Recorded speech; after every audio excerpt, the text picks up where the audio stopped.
Okay, guys, so as promised, we're going to do some practice problems for you guys.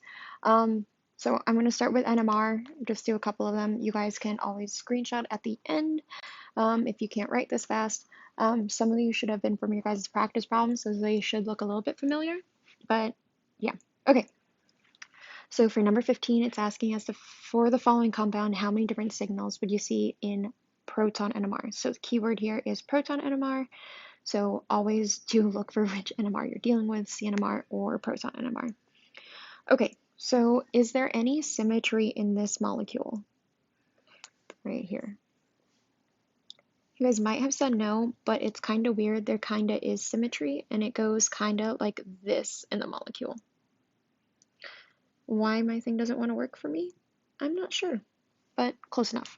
Okay, so with that line of symmetry present, that means that the hydrogens here, I'll draw them out, are going to be the same. The hydrogens here are going to be the same. The hydrogens here are going to be the same.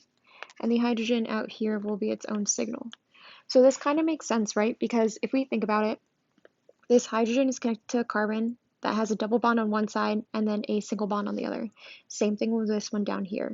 And they're both like the carbon that they're connected to is going to be connected to this other cyclopentane group. So you can kind of think of it like they kind of meet at the same points, I guess. But basically just think of internal symmetry for this one. The molecule is symmetrical if we split it this way. So if you need to, you can also draw the molecule where you have it rotated. I will try my best to do that. So this is just that molecule, but rotated, so then we have it like so. So now, like this, you can see that line of symmetry a little bit better. Okay, so in total, we have 1, 2, 3, 4 unique hydrogen signals for this one. Okay, I will zoom out at the end so that you guys can take a screenshot of it. But for now, we're just going to keep going. All right, so number 16 is also asking for the following compound, how many different signals would you see for the proton NMR? So once again, we need to look for symmetry. Is there any symmetry in this molecule? If you said yes, you are correct because there is internal symmetry of this portion over here and just this portion over here. And once again, it's because this is a single bond that can rotate freely. So we're able to rotate that. So this group could be down here or vice versa, or you can literally think that both of these ethyls are attached to the same carbon. So either way that you think of it, as long as you can recognize there's internal symmetry, we're all good. So that means that the hydrogens out here, this CH3 and this CH3, are going to be the same. This CH2 and this CH2 will also be the same. Don't forget about our lonely hydrogen here on this carbon. And then we also have the hydrogens out here on this CH2. And finally, the hydrogens out here on this CH3.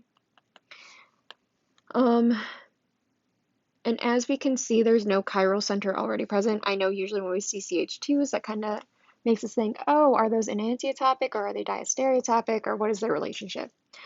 There is no other chiral center present. This could be like our only potential chiral center, but that carbon has 2 ethyl groups coming off of it, so it is not a chiral center. So all the hydrogens are going to be different. They're going to be the same signal, and these are going to be the same signal, and so on. So we have 1, 2, 3, 4, 5 unique hydrogen signals for this guy. All right. So for these guys, I know usually it seems pretty easy to just read it like this, but I really do encourage you guys to try and draw it out bond line if you have time, and you guys will see why I say that in a second. So let me draw this out for us. All right. Okay. So let's go ahead and draw in our hydrogens. I'm just going to put them all in one color for now.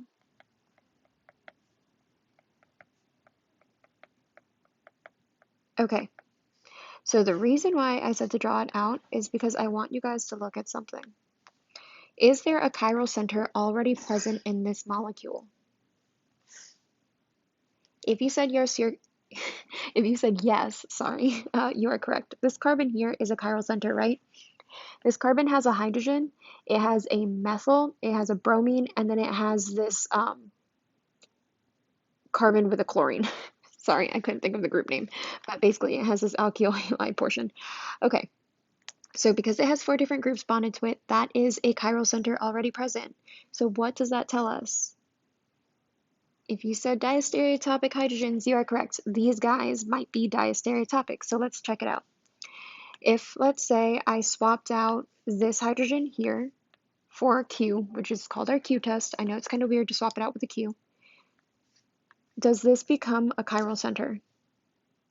Yes, right? Because now we have 4 different groups. We have the chlorine, we have this ethyl with the bromine, we have whatever Q is, and then we have a hydrogen. So this carbon here is a potential chiral center. So that means that these 2 hydrogens are actually diastereotopic. So now I'll add in different colors. So these 2 are separate signals. And then we have this hydrogen here, and then finally our CH3 hydrogens at the end, all being one signal. So be very careful with these problems. That's why I say if the compound kind of looks this easily, if the compound looks this easy, sometimes it might not be as easy as you think it is. So if you have time, take the time to draw it out. Always look for chiral centers. That is my other thing. All right, so we have 1, 2, 3, 4 signals here. And there we go. Bam. First set done. I will give you guys a second to screenshot.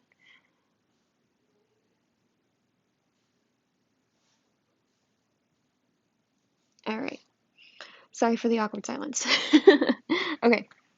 So next we have a very interesting problem. Okay, so it says consider the expected splitting of the C2 proton signal in the Hmr spectrum of 1,1-dibromopentane, presuming that the coupling constants for neighboring protons are sufficiently different. These are the keywords that you guys need to look for. Sufficiently different, and well, coupling constants being sufficiently different. And finally, the next keyword is theoretical multiplicity. Whenever you hear these words, I want you guys to automatically think complex splitting. I know we don't like complex splitting, but I promise you, with our handy dandy secret formula, it is definitely a lot easier. Okay, so dibromopentane. So the other thing is you need to know how to draw out these molecules. So I always start out drawing my base chain. So there's my pentane, and it's saying that it's a dibromopentane. So, and the bromines are located on carbon 1. So I'm just going to go ahead and draw 2 bromines coming off of this guy over here. All right, so now you guys might be like, how do I figure out which one is C2? That's a great freaking question. Okay, so they're telling us that carbon 1 is the one where the 2 bromines are present. So that means this carbon here needs to be carbon 1. So this is carbon 1, this one's carbon 2, carbon 3, carbon 4, carbon 5, right? So since it's asking us for the expected splitting of the C2, the one we're looking at is here. I'll draw both hydrogens in, and let's go ahead and draw their hydrogen neighbors as well. Let me just move this one down here. So we have a hydrogen over here, and then we have 2 hydrogens over here. So let me move this one as well. All right, so they are telling us that the coupling constants for these 2 neighbors are sufficiently different.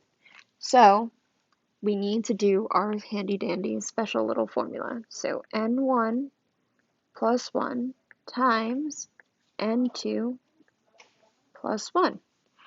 So we're going to take the purple one first just because, I don't know, I just decided to. So let's go ahead and plug it into our formula. That will be N1. So we have 1 purple hydrogen neighbor plus 1 times, we have 2 pink hydrogen neighbors, so that's N2, 2 plus 1. And now we need to do some math. Hopefully I can do this correctly.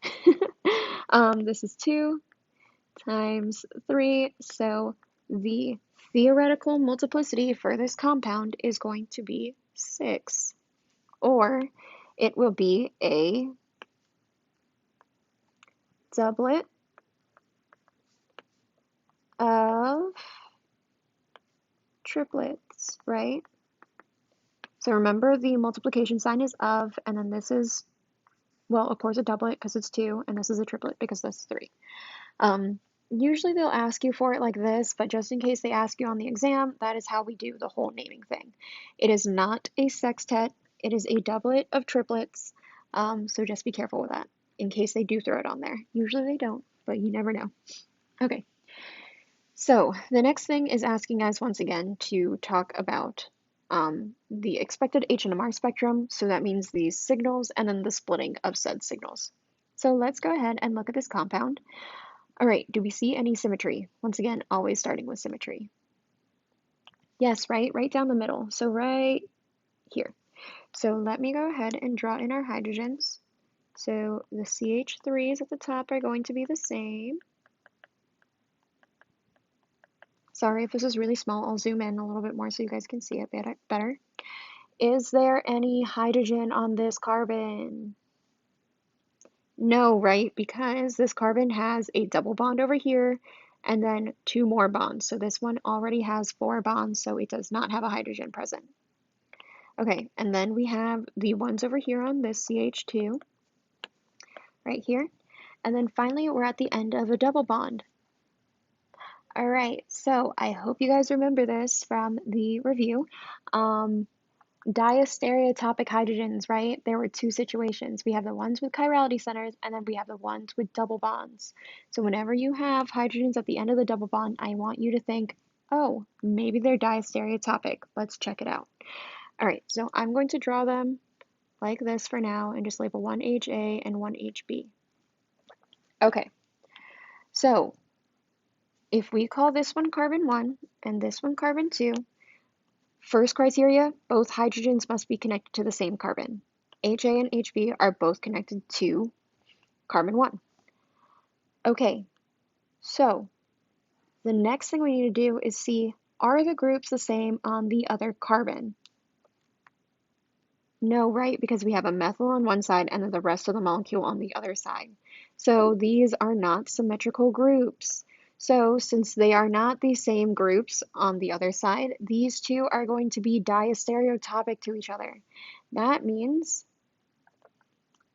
that one of these will be one signal, and then the other one will count as another signal. All right. So, oh, let me put it on the other side too. Okay, so now let's go ahead. So how many signals do we have in total? Let's start with signals. 1, 2, 3, 4 unique signals, right? Okay, so that means we can cross out A, we can cross out C, and we can cross out D. So now we're stuck between B and E, right? Okay, so how many bond lengths does it need to be within to get to be considered a neighbor? 3 bond lengths, right? Okay. So let's see. Do these orange ones have any hydrogen neighbors? Hydrogen to carbon is 1, carbon to carbon is 2, carbon to carbon is 3, carbon to hydrogen is 4. These guys are both too far away. Let's see if the purple ones reach. Hydrogen to carbon is 1, carbon to carbon is 2, carbon to carbon is 3, carbon to hydrogen is 4. So our orange ones are going to be singlets because they do not have any hydrogen neighbors. All right, let's test the purple ones and then we'll go into these later. So purple one, we know it can't reach the orange ones, but let's see if it could reach one of these guys. Hydrogen to carbon is 1, carbon to carbon is 2, carbon to carbon is 3, carbon to hydrogen is 4. It also cannot reach these, so our purple ones will have a splitting of a singlet. Okay, so what about these two here? Hydrogen to carbon is 1, carbon to hydrogen is 2. Is that within 3 bond lengths? Yes, right?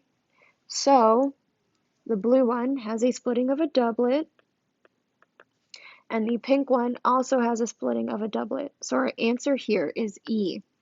All right, I'm going to take this back a little bit because some of you guys might be very confused. So remember that if these hydrogens were being represented by the same signal, they don't split each other because they're the same signal. But since there are different signals, we can see if they split each other. So that is why we said that this blue hydrogen here got split by this pink one, and this pink one got split by this blue one. Let that sink in for a minute. Pause the video if you need to. Okay. So next up, Number 19, how many H&MR signals would trans 1,2-dichlorocyclopropane give?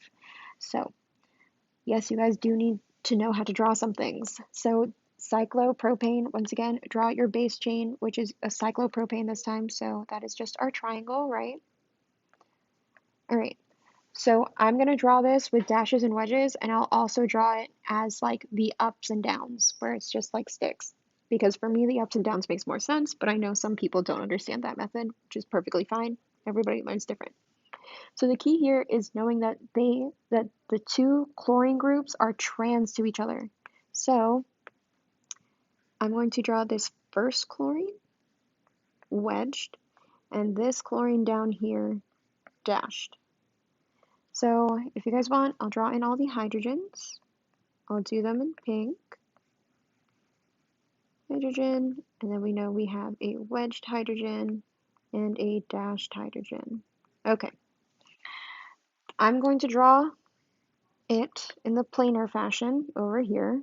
Well, it's not really planar. It's just above the table, below the table, as I like to say. All right. Clearly, the guys that are sticking upwards is going to be above the table, and these guys are going to be below the table.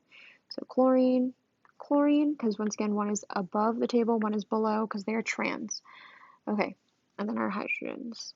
I'm going to draw the hydrogens in black for this one. All right. I know everybody hates the triangles, and I'm sorry you do, but we got to get through this together. We'll get through it together. Okay. So I'm going to do my example with this one. So let's talk about this hydrogen up here first. What is this hydrogen seeing above the table? So it only sees these guys up, right? So this hydrogen can see a chlorine and a hydrogen. I'm going to write that out. It sees a chlorine and a hydrogen. What is it connected to, right? This hydrogen is connected to a carbon that is connected to a chlorine. So this is connected to carbon with chlorine. Okay, so now let's talk about this hydrogen below the table. What is this hydrogen below the table seeing? It is also seeing a chlorine and a hydrogen, right? So I'll do this one in a different color. This one sees a chlorine and a hydrogen. What is this hydrogen connected to? It is connected to a carbon that is connected to a chlorine, right? So it is connected to carbon with a chlorine. So because they are both seeing the same thing, they're both seeing the same types of groups, and they're both connected to a carbon with a chlorine, those two are going to be the same signal. So we'll count these guys as signal 1. All right, now we need to talk about these two hydrogens over here. Sorry, the way I drew that hydrogen bothered me, so I have to change it.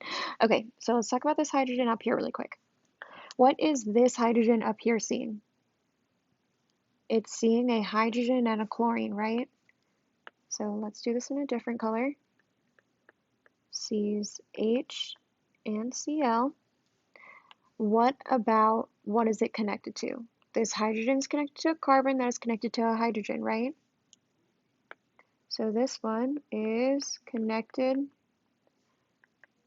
to carbon with hydrogen. All right, so we talked about this one. What about this hydrogen down here? This hydrogen is seeing what below the table? A hydrogen and a chlorine, right? I feel like all these colors are going to be super confusing, so I'm going to do this like this. Sees hydrogen and chlorine. And what is it connected to? This hydrogen is connected to a carbon that's connected to a hydrogen, right? So it is connected to carbon with hydrogen. They are both seeing the same types of groups, and they're both connected to a carbon with a hydrogen. So these guys are another signal. So trans 1,2-dichlorocyclopropane only has two H&MR signals. So that's kind of like the way I do it. If you guys have a different approach that works well for you, you are more than welcome to do it. I just want to show you guys like how I walk through the problems. Okay, so if you guys can do the trans one, if you want more practice, just do the cis 1,2-dichlorocyclopropane. So instead of having them both have one wedged, the other one dashed, just go ahead and flip it and have both of them wedged or both of them dashed, and then try that out. Okay, so the next one that we have is kind of more in the lines of what you'd probably see more of. Well, maybe not more of, but kind of like the more complex ones. Okay, so it's saying that the Hmr spectrum of which of the compounds below, this is the formula that it has, would consist of a singlet, a doublet, and a triplet only. So this is the key point that I want you guys to take from this problem. They are telling you that the Hmr is only giving you a singlet, a doublet, and a triplet. They are not giving you any ppms, but they do give you the splitting, which is sufficient enough. Kind of hard to do sometimes, but it is sufficient enough to do this problem. Okay, so the first thing I want you guys to do is just kind of think, okay, so we're going to have a singlet, we're going to have a doublet, and we're going to have a triplet. And that's all we can possibly have here. So just keep that in mind when we're going through this problem. Okay, so let's start with 1. What is this functional group right here? If you said aldehyde, you are correct. Okay, remember these are aldehydes. I'm going to draw the rest of them in. So this is an aldehyde over here. This is an aldehyde over here. This is an aldehyde over here. Just want to keep that in mind for you guys. Sometimes they don't draw in those hydrogens from the aldehyde, but don't forget, it's an aldehyde. It does have a hydrogen. Okay, so with that being said, let's just start with 1 and see what we'd get. This is 1 unique signal, right? Let me just label them. This is 1 unique signal. These guys is a 2nd unique signal. The hydrogens here are a 3rd unique signal. And then we have the ones out here at the end, which is a 4th unique signal. We only have a singlet, doublet, and triplet, so we can only have 3 signals. So since this one has 4, 1 cannot be an option. All right, let's go on to 2. Here's 1 unique signal. Here's 2 unique signals. And then we know these 3 are going to be a 3rd unique signal. Okay, so that checks out. So why don't we take a minute and see if it matches our splitting.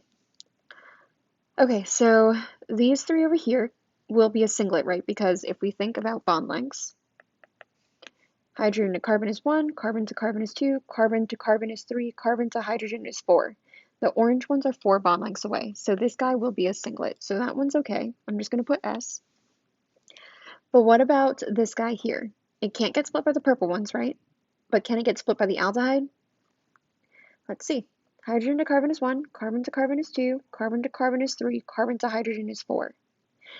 This pink one is too far away, so this guy would also be a singlet. All right, we have 2 singlets, but our spectrum is telling us that we only have a singlet, a doublet, and a triplet. We do not have 2 singlets, so this guy can also be ruled out as an answer choice. All right, let's try 3. All right, so we know this is 1. We know this is 2. There's no hydrogen here, right? Sorry, guys, let me just correct this. That's 2. This one is 3. And then this guy out here is 4. I don't know why I drew the hydrogens for this one specifically, but I did. So this one has 4 signals, so that one cannot be it either. All right, so number 4, let's try this one out. This one is 1, this one is 2, and then this one is 3. All right, so we only have 3 signals here, so why don't we check it out and just see if we have the right splitting. All right, so this pink hydrogen here, can it get split by these orange ones? Let's see. Hydrogen to carbon is 1, carbon to carbon is 2, carbon to hydrogen is 3. Yes, this one can get split by the orange ones. So this hydrogen has a splitting. So we know it's 2 plus 1 equals 3. So this one is a triplet. I'll put try. Okay, and then what about this guy here? Can it get split by these 3 over here? Or just the pink? If you said just the pink, you're correct, right? Because hydrogen to carbon is 1, carbon to carbon is 2, carbon to carbon is 3, carbon to carbon is 4, carbon to hydrogen is 5. So these guys are way too far out for them to get split. So this one only has one hydrogen neighbor. So it has one hydrogen neighbor plus 1 equals 2, meaning this one is a doublet. All right, so far so good. We have a triplet and we have a doublet. As long as these guys are a singlet, we're all good. So there's no hydrogen here, and we already found out that these orange ones are 5 bond lengths away from our purple ones. So because of that, this guy here is going to be a singlet. All right, and that actually checks out with our H&MR, singlet, doublet, and triplet. So our answer for this one is 4. For your exam, a way that I would approach this is definitely going through them and figuring out how many unique signals you have. That's at least how I would approach it. I know it's a little time consuming, but I think that would help just because they tell you that there's only 3 signals coming out from H&MR.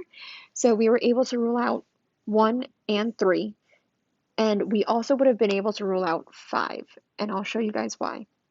These two would be one signal, there's none here, and then these two would be another signal because this molecule has symmetry going down the middle. So we only had 2 signals in this compound, so we knew this one couldn't be it. So just like that, we were able to eliminate 1, 3, and 5 just based on knowing that there was 3 signals. So then you'd just be stuck between 2 and 4, and then all you had to do was figure out if they matched the right splitting, which this one did not because we had 2 singlets. Okay, so let me zoom out so you guys can take a screenshot of this page. And then I think I turn it over to Rosemary so she can do some H&MR and H&MR graphs with you guys and some mass spec and a little bit of chapter 11. And then I will be back for some synthesis of alcohol reactions. All right, bye.